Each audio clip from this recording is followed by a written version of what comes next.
Okay, welcome back to Culture Your Creative. I'm extremely pleased to have an amazing guest today. I'd love to introduce Anna. So hi, Anna. Thank you so much for having me, and great to see you again. Yeah, Anna, you and I were going back and forward for quite a bit over email. I think it was maybe a month, 2 months, because of everything that you were in the mix of doing. I know you travel a lot with everything that you do, so I am very grateful for your time today. And we were I'm very fortunate to have met you and to have heard about all of the incredible work you and your husband does through a small gathering event at Soho House in West Hollywood some time ago. And it really sparked a lot of ideas and thoughts and questions in myself. And I also learned a lot from you as well on that. So if you could just briefly introduce yourself and say currently briefly what you do, and we can get deeper into that. Sure. So my name is Anna Cummins. I'm talking to you from Mid-City, Los Angeles, where I now have my home office.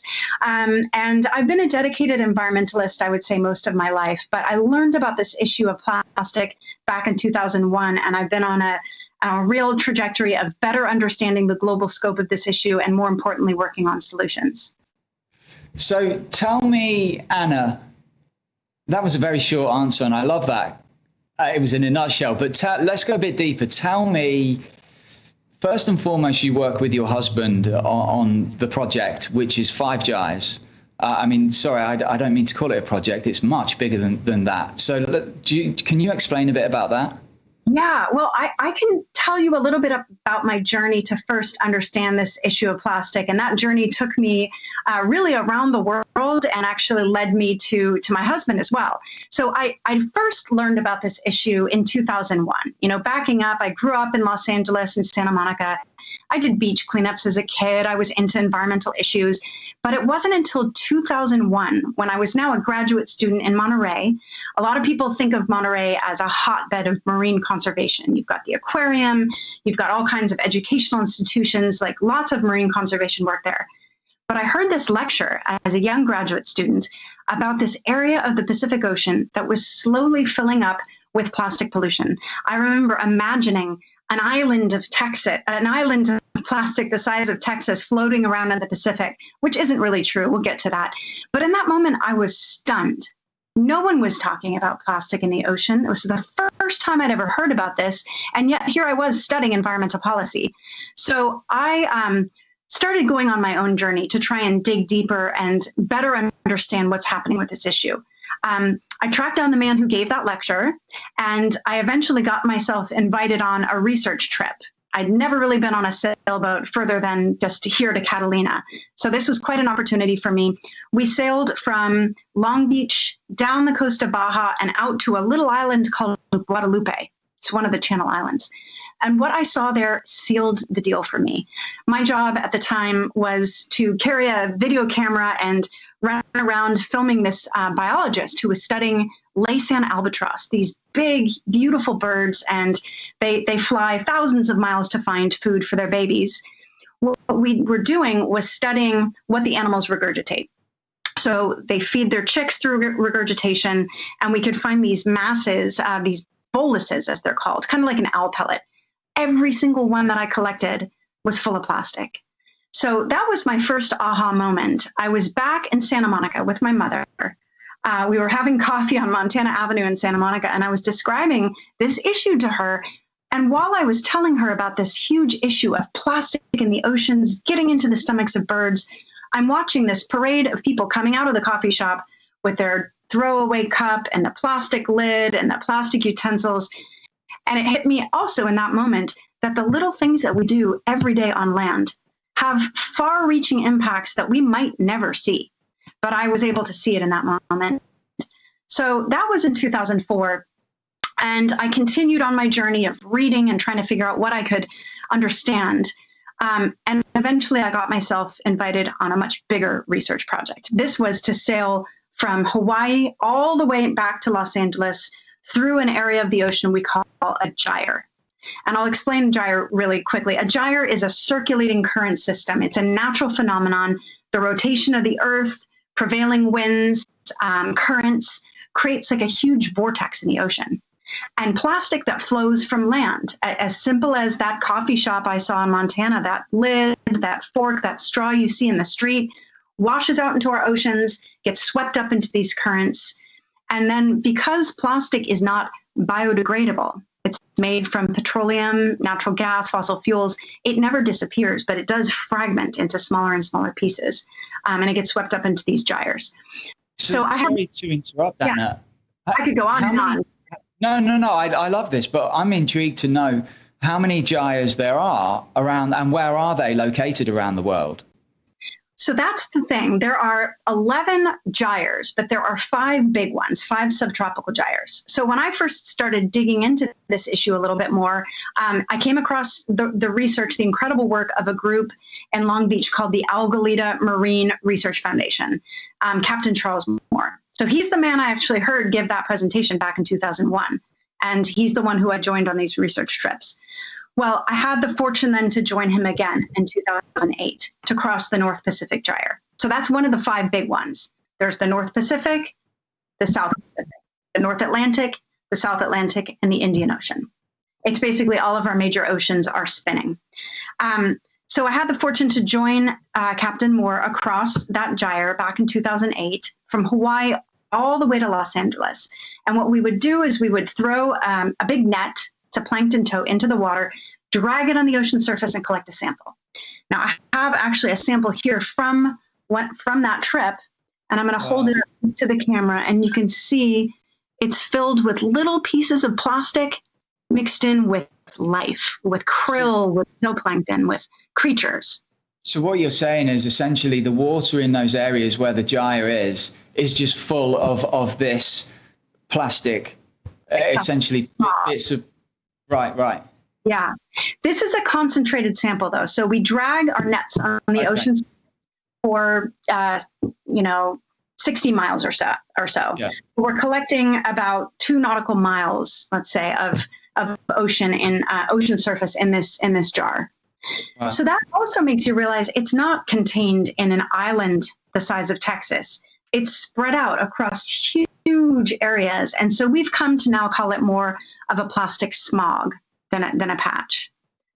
So that trip really changed my life. I got to see firsthand that it's not a patch. It's not an island. It looked like blue, pristine waters we sailed for a month, 4,000 miles. Every single day on the deck of the ship, I'd look around and it was just blue as far as the eye could see. But when we pull up these samples, we saw what's really on the ocean surface.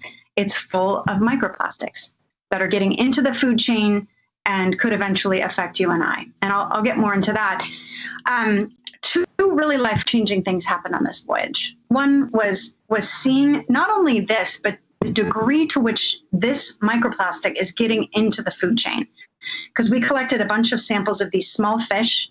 We brought over 600 of these small myctophid fish. They're deep sea fish. They only come up at night to feed. They're really important in the food chain.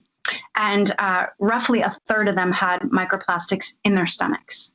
So that was really impactful because I saw this is not just unsightly. It's not just entangling animals. It's also getting into the food chain.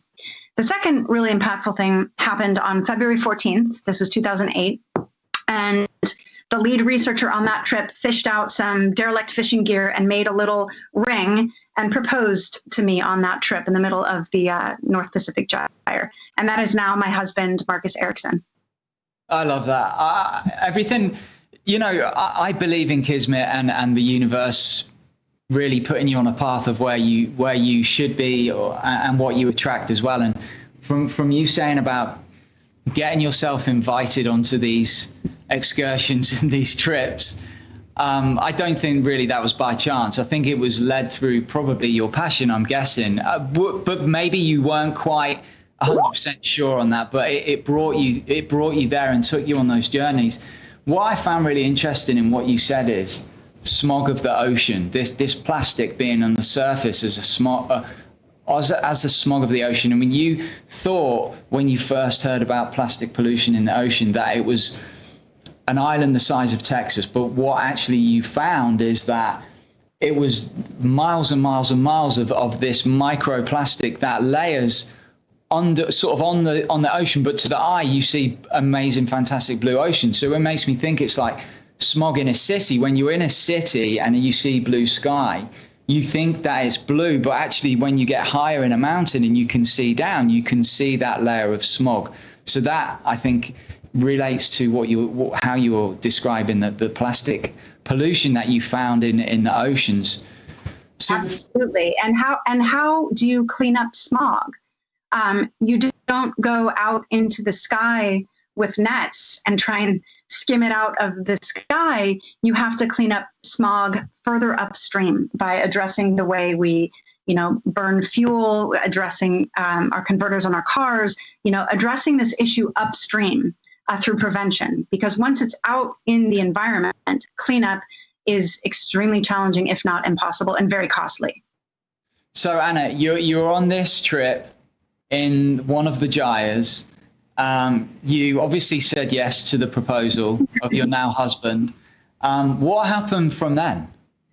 Well, he proposed in an interesting way. I said yes, and he said, okay, but there's one thing I want to do first before we get married. And, if you had told me this Santa Monica girl, who went to a progressive school, that I would marry a former Marine from Louisiana, I would have said, you're crazy. Marcus is a combat veteran from the first Gulf War. And he has a really interesting journey and story. But he had built a boat out of plastic bottles when he got out of the war and gone down the whole Mississippi. So he had a dream of building a much bigger ocean-going raft out of plastic bottles and crossing the Pacific. So he shared this journey with me.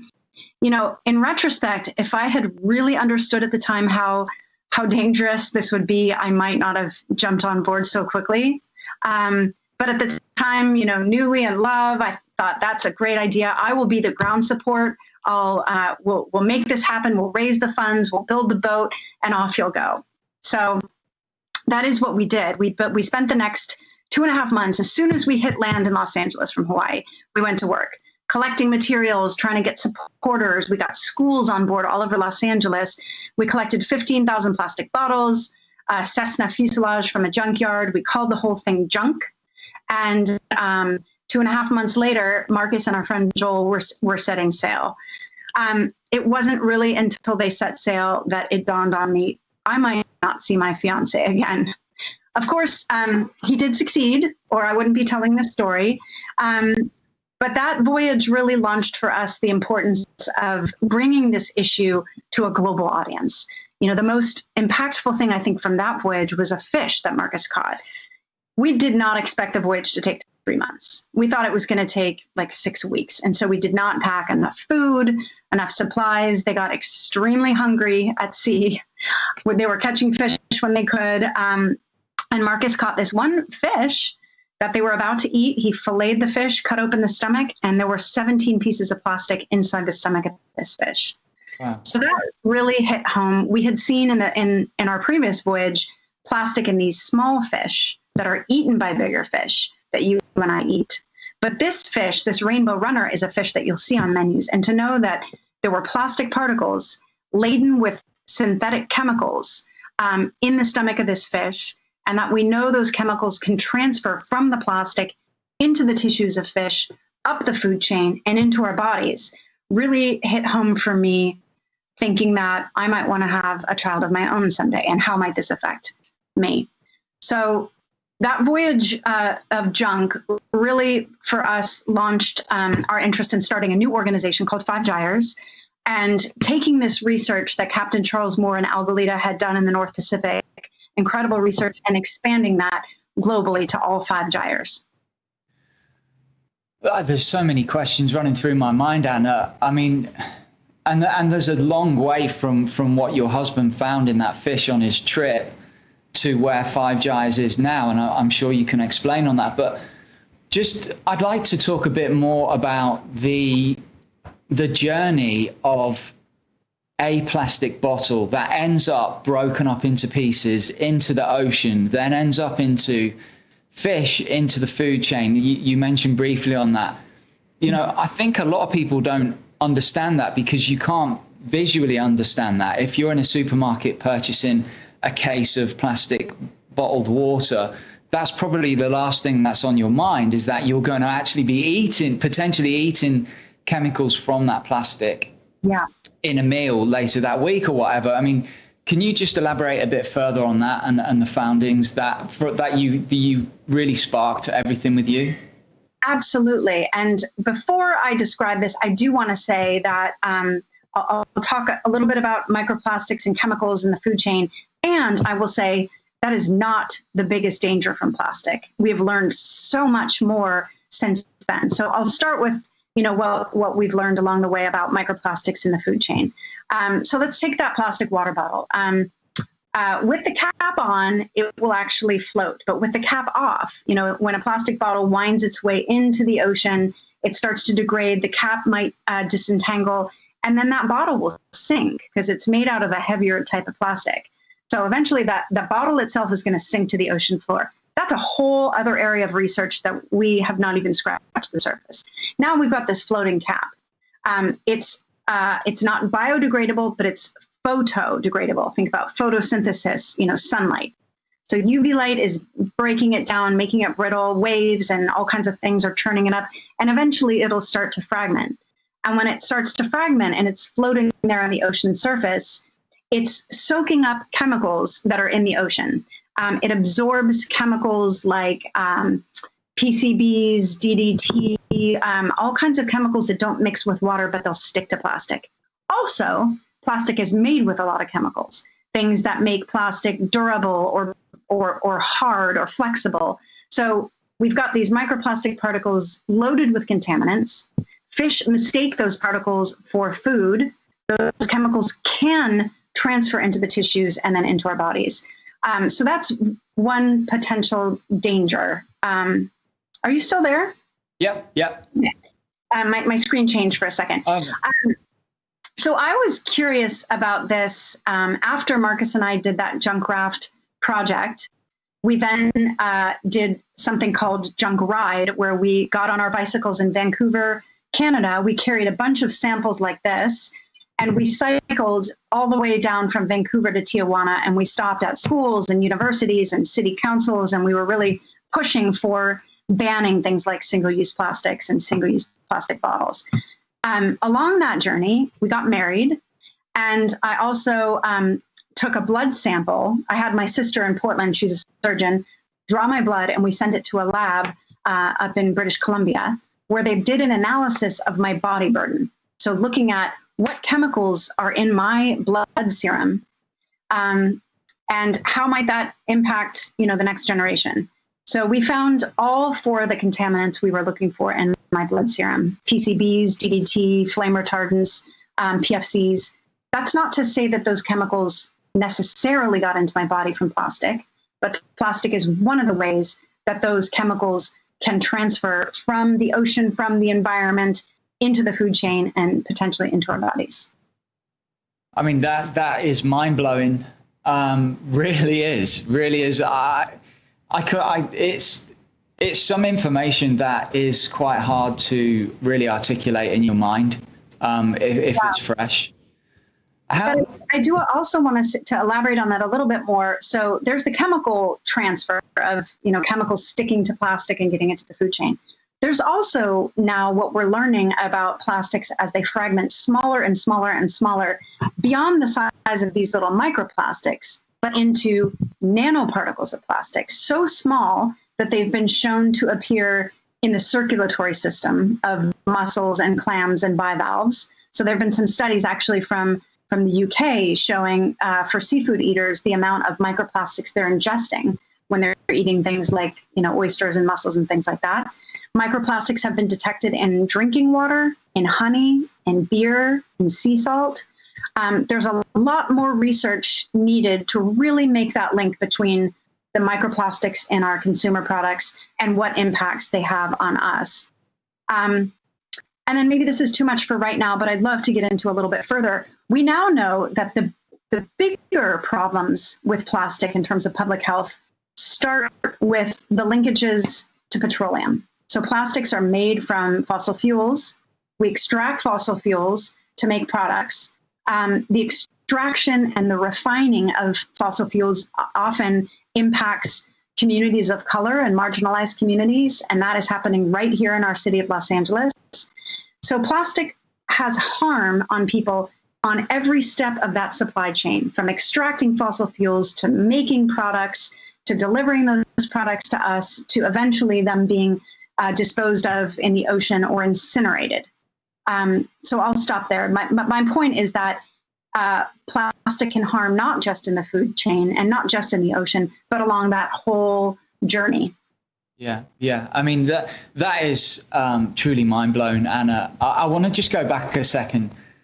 The bike trip that you took from Vancouver to Tijuana, when was that? How long did it take? And where did you then go beyond there with everything you were, I guess, lobbying for along the way? Sure. So that was in 2009. We didn't have kids then, so we had a lot more time. We have a daughter now, and she's, of course, the light of our lives.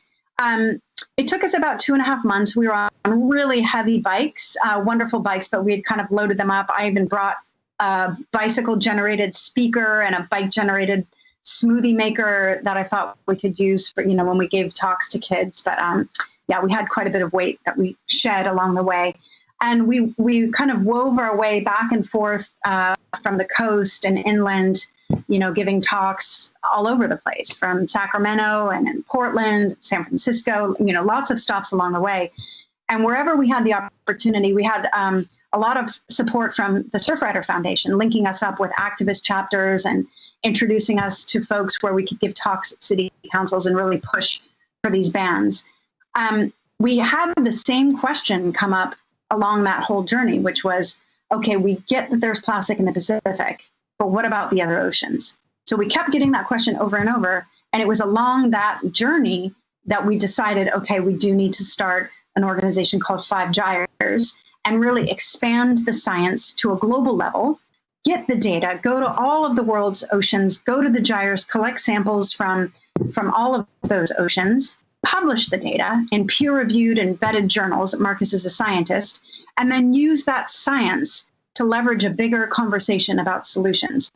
We believe really strongly at Gyres that science is the basis for informed decisions. So what was the next big trip, or what was the next really big thing that projected Gyres forward? Yeah, so we got married. We used wedding donations to incorporate our 501c3 organization, Gyres. And no sooner, we started the organization in November, and by January we were at sea. And we spent the next 3-4 years pretty consistently at sea. What we did is we partnered with a great group called Pangea. They owned a boat. We didn't have a boat. So they had the boat. We had the research equipment.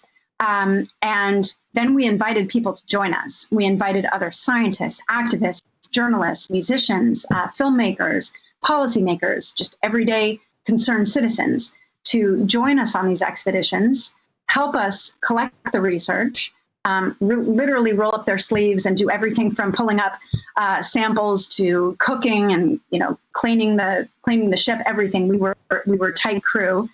And then those people became ambassadors. Once they had this experience and saw the scope and the extent of this issue, they would go back to their communities from all over the world. Some have started new organizations, and a lot remain very close to our organizations. Some of the early folks from those voyages, people like Stiv Wilson and Carolyn Box, ended up joining our team and are now doing incredible work in their own rights. So we started out with the North Atlantic. We sailed from the Bahamas to Bermuda to the Azores off the coast of Portugal. Then we did the South Atlantic from Rio to Cape Town, Namibia to Uruguay. We crossed the Indian Ocean. I mean, I could go on and on, but we pretty much those first 3 years, we were at sea, back-to-back expeditions with amazing people joining us from all over the world. And then in 2014, Marcus published our findings. So he took all of our data and he collaborated with 7 other scientists from around the world to publish the first scientific vetted global estimate on plastic in the world's oceans. And it was a big number, 5.25 trillion particles weighing upwards of 250,000 metric tons. It's hard to wrap your head around a number like that, but our big takeaways from that paper were that you can't clean it up at sea, that this plastic smog, that's kind of where Marcus first coined the term smog, is so diffuse. It doesn't stay in the oceans. It'll fragment smaller and smaller and eventually sink. And the best thing we can do is turn off the tap by stopping the production of so much single-use disposable plastic packaging, which we're, kind of drowning in right now in COVID. But to turn off the tap, and eventually the oceans will expel plastic out if we stop introducing more pollution. Well, that's what I was just going to ask you, Anna, as you mentioned that. I was thinking, okay, I totally get it. You found that the solution is to stop it at source. Mm-hmm. But what happens to everything that's currently in the ocean? Because it kind of, as you're explaining that to me, it feels like it's over years and years, it's already in place. And you said you can't just simply go and clean the ocean up. So where's the balance there with obviously we know through lobbying and all sorts of other things with the different states in the US, different countries, that slowly there is becoming a movement to change the way single-use plastic is used. I'm sure know much more than what I do, but how do we, until the big answer is there at the source, how can we deal with what's currently in the ocean? Yeah, well, so what is interesting is that the oceans do have an incredible way. I'm not going to say self-clean necessarily, because we will find objects in these gyres that have been circulating around for decades. Is it worth the amount of fossil fuels and time and energy that we would burn going out to try and skim this all up? Even if we could, if you look, for example, at this one sample, it's filled with krill and zooplankton and life. So even if we were able to skim the ocean surface to remove all this microplastic, we would remove a tremendous amount of life with it. From what I've seen at sea versus what you see on land, you can collect more plastic in an hour-long beach cleanup than you can, hours and hours and sometimes even weeks at sea. So it's very disappointing to say that, we're just going to have to leave some of it out there to eventually get kicked back out. The big stuff should come out. You will come across huge net boluses, like massive, they can weigh up to a ton or more, entangled fishing line and fishing gear out there. Those should be removed, but the small stuff we can't really get out. So we've got to prevent more from getting in the first place. There was some really interesting research around the time of the tsunami, and looking at tsunami debris and how it kind of circulated out in the ocean. My husband did an expedition across the tsunami debris field. I was pregnant, so I did not go on that one. And there was a study tracking about 1,000 large fishing boats that were out in the Pacific, and the vast majority of them eventually washed up back on land. So there are these dynamics in the ocean that will kick stuff back out. We just have to stop putting more in. I think there was a second part to your question, though. Well, no, what I'm interested now is with what you've just said, that makes complete sense. So do you think, or do you believe that it comes down to conscious consumerism when really the power's within our own hands, as opposed to really poking or pushing big corporations? I think that honestly, the change has to come with policy change and also corporate accountability and responsibility. But I also think that we have a tremendous amount of power to make that change happen. So, of course, there are lots of things that we can do, and maybe we can get into that in a little bit, to change our own habits, to just look in the mirror and look at what are we consuming in our households. And I think there's been example after example after example to show that, that citizens, consumers, however you want to put it, we do have a tremendous amount of power in our purchasing. What companies are we supporting? What shifts can we make in our everyday life? But it has to go beyond what we do in our individual lives, and it has to go a notch up, or we just don't stand a chance. So, the things that we can do on a daily basis, not use single-use disposables. This is my to-go-ware that I carry around with my fork, and I always have one of these in my backpack, and one lying around in the car, one in my bike. for packing kids' lunches, I have this stasher bag. It's made out of silicone, reusable. I use this to pack food and sandwiches and things for my daughter. There are interesting solutions like this company Bite that's making toothpaste that instead of, it's in glass, recyclable, and it's got these little pellets that you just chew up and use as your toothpaste. I could go on and on and on. There are so many great companies that we can support. But even if you and I went completely plastic free, and probably all of Los Angeles, it's still not enough. We need to push for policies that will ban the worst offenders, the single-use plastics, the forks, the utensils, the cups, the bags. And we have to get bigger companies on board with ultimately shifting away from disposability completely to a circular economy, to a reuse economy. So that's the change I think that needs to happen. But yes, we can inspire that change to happen. So Anna, let me play devil's advocate with this one. It's okay. I don't mind using plastic cutlery or whatever it is, because I know that further down the line, it's going to get recycled. I'm fine with that. I put my plastic into a blue bin and it gets collected, it goes off, and that all gets recycled. So, explain to me why we should really be thinking deeper and beyond that. Yeah, well, it doesn't get recycled, unfortunately. I mean, even before the collapse of our U.S. recycling infrastructure, which I'll explain in a minute, even before that, historically, only 9% of the plastic we have produced, and we have produced a whole lot, only 9% has been recycled. And I'm using those air quotes in there because we haven't really recycled that plastic. We've recovered it, we turned it into other products, and those will eventually get thrown away. So what happened a couple years ago to our recycling system? Historically, most of the plastic that we as good citizens put in our blue bins, and then it just gets whisked away and we don't ever think about what happens to it. Well, most of that is getting shipped overseas. It has been shipped to China, to India, to Vietnam, a lot to Southeast Asia in general. And a couple of years ago, China said, done, no more. We call it the national sword, or the green sword from China, where they said, we're not taking your dirty, low-value plastics anymore.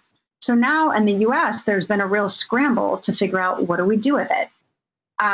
It's really disheartening to share this with people, but a lot of what we are putting in our blue bins right now is just getting trucked out to the desert and buried. Some of it is getting burned. It's getting incinerated. What happens when you incinerate plastic? Well, we generally have incinerators not in Santa Monica, not on the west side of Los Angeles, not in the more affluent neighborhoods, but we tend to put incinerators in disenfranchised communities, where the people who are disproportionately affected are communities of color and marginalized communities. So that brings in a whole big question of environmental racism. Going back to the export of our waste overseas, that is another example of environmental racism. There's an extremely powerful film about this called The Story of Plastic, not for the faint of heart, but this will really bust the lid on our sort of wholesome view on recycling, because what really happens when we export our waste to other countries is horrific human rights violations, conditions for people who are hand-picking through our trash, where our trash is being burned and affecting communities, literally communities living on landfills of our waste from Trader Joe's and Whole Foods and you name it. So recycling isn't really happening, and it never was a solution in the first place. In fact, there was a big article last week, it was been all over the news and NPR, about how big oil has known for decades that recycling is not the solution. But we have been hoodwinked into thinking we can just keep consuming because we can just recycle it. Well, that is not true. Recycling is not the solution to plastic pollution. What has to happen is we have to stop producing plastic, period. So do you think then, in saying that, Anna, do you think that we have been hoodwinked to believe that it's okay, keep consuming, keep purchasing, keep buying products that are wrapped up in plastic because it is being recycled? Yet all along, the powers that be or the corporations knew that it wasn't. Yes. And it goes back decades and decades and decades. Plastics became a problem pretty early. In fact, I have this article here, and when we do PowerPoints for kids and even for the general public, we always show this photo. Can you see that? Yeah, yeah. It's an article from Life magazine, 1955. The article is called Throwaway Living. So this is 55. And this article is celebrating the advent of this incredible material, plastic, because you can use it one time and throw it away. It didn't take long for this disposable mentality to catch on. And it didn't take long for problems to start emerging. It was even as early as the 50s when the first bill was introduced in Vermont to mandate that beer bottles be returnable, refillable. And no sooner did this legislation appear than a new group came into being called Keep America Beautiful. And their whole goal was to put the blame for pollution on consumers, to create this concept called litter. Because litter is something that people do. Litter is not something that corporations do. So the whole idea here was to shift the burden, to shift the accountability onto the public and say, it's people who pollute. Don't give a hoot, give a hoot, don't pollute. All kinds of marketing campaigns that came out to really point the finger at people as the problem. Well, who was funding Keep America Beautiful? Pepsi Cola, Anheuser-Busch, Philip Morris. So it was the very companies that had a high stake in this problem that were marketing the idea of recycling's the solution, don't pollute, like lots of education campaigns about getting people to go clean up trash and, don't be a litter bug and all those kinds of things. So this hoodwinking, we can call it that, goes back many decades. It's been incredibly powerful. I grew up thinking that recycling is the best thing that we can do as good citizens. Well, it turns out that was a big lie, and we've all been duped. But the Band-Aid's being ripped off, or the curtain is being unveiled, and especially with the China ban and some incredible work that's been coming out of a movement that we are a big part of called Break Free from Plastic, that's really been shining the light on who's accountable for this trash. Who is responsible? Is it our fault? Or do the companies that profit off of making this toxic and non-recyclable mess, do they bear some responsibility here? And obviously, the way I'm phrasing the question is, yes, we believe that they do bear accountability. So Anna, marketing campaign was created back in the 50s and has lived on forever because that's been ingrained in all of our minds. I can think when I was in the UK that, no, it's fine because we have the other bins that plastic or so-called recycling goes into, and we know it goes away, and we're doing good. We feel good about that. So the corporations have essentially pushed that marketing initiative or propaganda, and it kind of reminds me of some other strong marketing and propaganda things that are going on. But so it alleviates any issue, blame on corporations, and places it on us as consumers. But now we're in a system where we believe that we are recycling single-use plastics and other things. Where do we go from now? Where do we move forward with this? So I think it's happening. So where do we go from here? I think a lot of people are starting to understand that recycling is not all it's cut out to be. We have still a lot of work to educate people that recycling is not the solution. But I want to share just briefly about this Break Free from Plastic movement that we're a part of and a new story that's been emerging.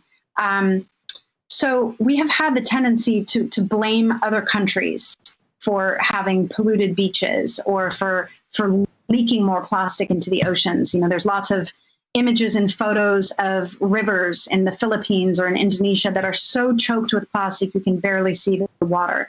And so there's been a tendency to kind of point the finger at those countries. So a group of activists started banding together and flipping that narrative and saying, when we do beach cleanups and when we do citywide cleanups, let's start cataloging the brands. Let's start cataloging how much of this is from Coca-Cola, how much of it is from Nestle, how much of this is from Unilever. So that movement has really been growing into something called the Global Brand Audit. And Greenpeace and other organizations have been a big part of this, of coming up with some actual data to show that these companies, you consistently find their brands littering beaches from California to Vietnam. And then to use that data to start pushing back. And the message is starting to be heard. What was kind of a novel and new issue 7 to 10 years ago when we began working on plastic in the ocean is now much more of a household word. I think most people, unless they just haven't been paying attention at all, have some inkling that too much plastic and too much packaging is not a good thing. And so we've been pushing as a global community for more citywide and regional bans. The EU passed a very comprehensive directive banning a lot of the single-use plastics. And this is really positive news because as a movement, we've spent years and years and years trying to pick off products one at a time. Let's take on straws. Let's ban plastic bags. But instead, let's look at the worst offenders. Let's look at big suites of products that we find littering our communities and start picking those off, start banning them as a whole. So that's happened in the EU. That's happened in Berkeley. And there's a real push to do that in other cities. We were sort of on track with that here in Los Angeles, but then COVID was a bit of a disruption. I think this is the trend that we're going in, though, is to start banning suites of products that are not recyclable and then coming up with design change for other ones. For example, there's a pilot being rolled out right now in San Francisco to start trying out, is it possible to replace a lot of our food packaging with reusable goods? There's a great company in London called Cup Club and one in Brooklyn and now Boulder called Vessel, where instead of a disposable coffee cup, you would get a reusable cup at one coffee shop and it'd have a little chip on it. And then you could drop it off at another one. So it's, bringing that idea of reuse into systems, because what we want at the end of the day is the product. We want the coffee, we want the water, we want the food. Oh, and there's my husband. We don't want all the packaging that goes along with it. So I think that is the trend we're going to see, is pushing for smarter design, smarter systems, and trying to get rid of the products that have no place in a zero waste society. Yeah, I'm really glad you mentioned that, Anna, because I was thinking, I've heard some podcasts and read about some incredible people doing amazing things to create packaging in some sort of format that we can be able to consume water in a way that there's a French guy, I'm not going to butcher his name, but he's designed and created essentially small vessels of water, and he's tested this through running races, because obviously I'm an avid runner, so I run a lot of races, and when you run races, there's water aid stations all the way along. But what he's created is this vessel of water, and it's that you can actually ingest and you can eat. And the outer casing is made of some sort of seaweed for combined packaging. Have you had? No, I haven't tried it yet. I've reached out to him. I'd love to give it a try, but I just think what really excites me is in being in the knowledge that there are people at the forefront that are really making a difference with design, creative, and everything else to come up with solutions for everything you've just been explaining, right? Yeah, that is such a powerful sector of change. The policy work is really, really important, and it's incredibly time consuming, and it can take years and years and years. The private sector can move quickly. Innovation and design and creative ways to approach these problems, that can move very quickly. Marcus, who you just saw a second ago, is designing a study right now to study a kind of bioplastic called PHA. So to back up for a second, eventually we want to transition off of fossil fuels for so many reasons. For climate change and public health, we need to transition off of fossil fuels. And now, how does that relate to packaged goods? There are some things that are going to be hard to find a reusable alternative for, like your chip bags and snack bags and things like that. What could be a replacement for things like that? So Marcus has been studying this material called PHA. It's not the kind of bioplastic or compostable plastic that a lot of people might be familiar with, made from corn. there's a lot of greenwashing out there about compostable plastics, so-called compostable plastics. We did a little study on this a couple of years ago where Marcus took 20 products that had these big marketing claims of being biodegradable and compostable and buried 2 sets of them, one under a dock in Long Beach, under Captain Moore's boat, the other in our backyard under a layer, like an inch of dirt to simulate like people throwing it out of the roadside. And after 2 years, most of those products were virtually unchanged. The ones that said biodegradable and eco-friendly and good for the planet, most of them hadn't changed. There was one product that did biodegrade completely, and that was called PHA. So we're going to repeat that study, but take it a little bit deeper on that PHA product and see, could this material be a functional replacement for like thin film packaging and things like that, made from, non-petroleum sources. I love that. And I can't wait to hear more about that as well, Anna. So, Anna, where are you? You've just explained what Marcus is going to be testing out with the PHA, but where are you right now with 5 Gyres and everything else? Where's the direction? What's next?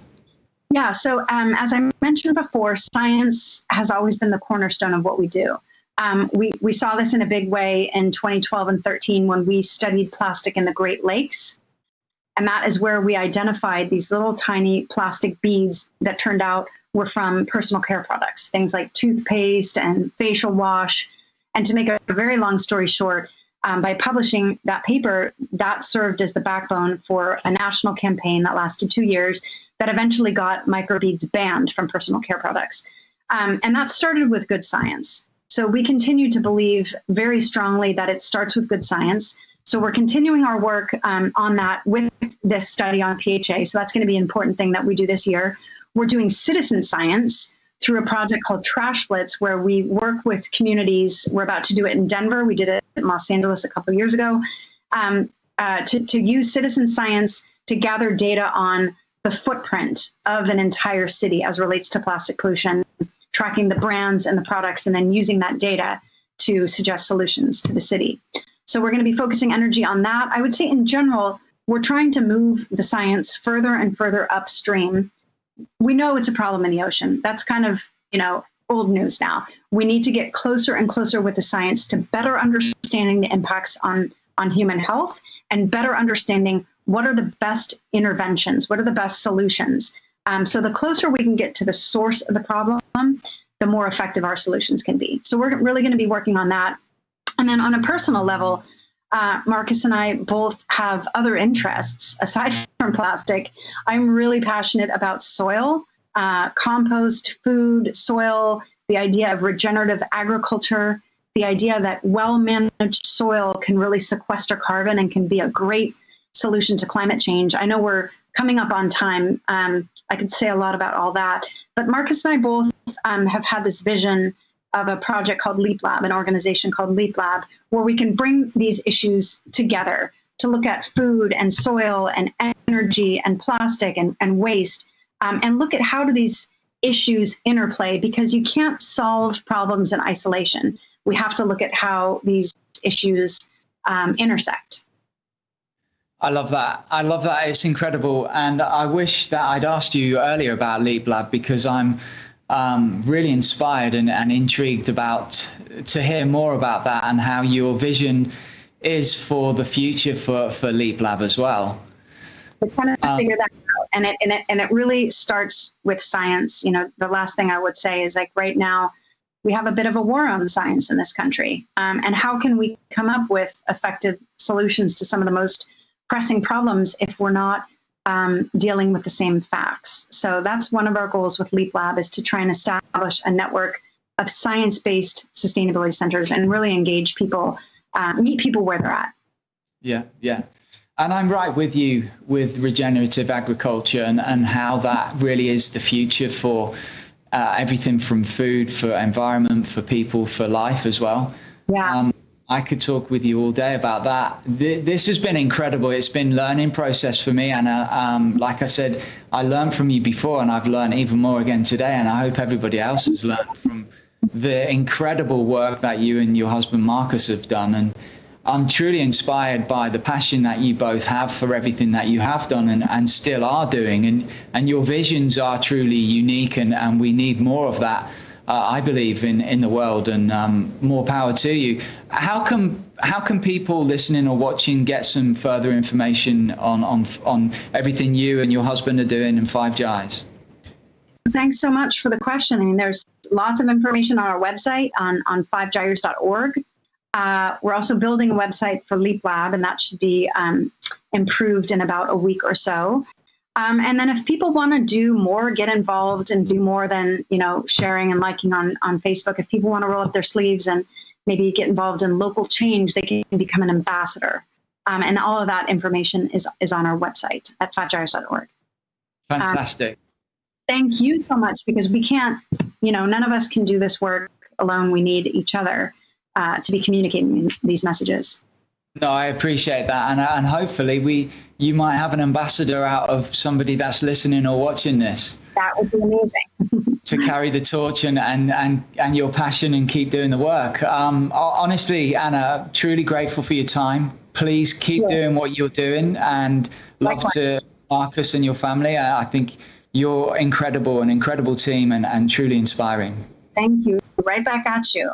And let's keep in touch. Definitely. Thank you, Anna.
Welcome to Culture Your Creative. I'm very grateful to be broadcasting here from Soho Works in Los Angeles, also on the Connect.tv platform.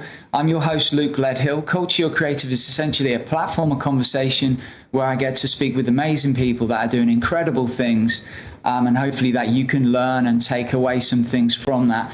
I also host and run a brand development agency called Just Up the Road, helping brands and companies really relate their brand message, their story, their creative to the end person or the end citizen consumer. And I host the 21st Club think tank that brings together people that do good through spiritual and environmental initiatives. So today I'm really excited to have an incredible guest. She's done some amazing work with regards to plastic pollution and is still pushing the boundaries forward. So let's bring in Anna.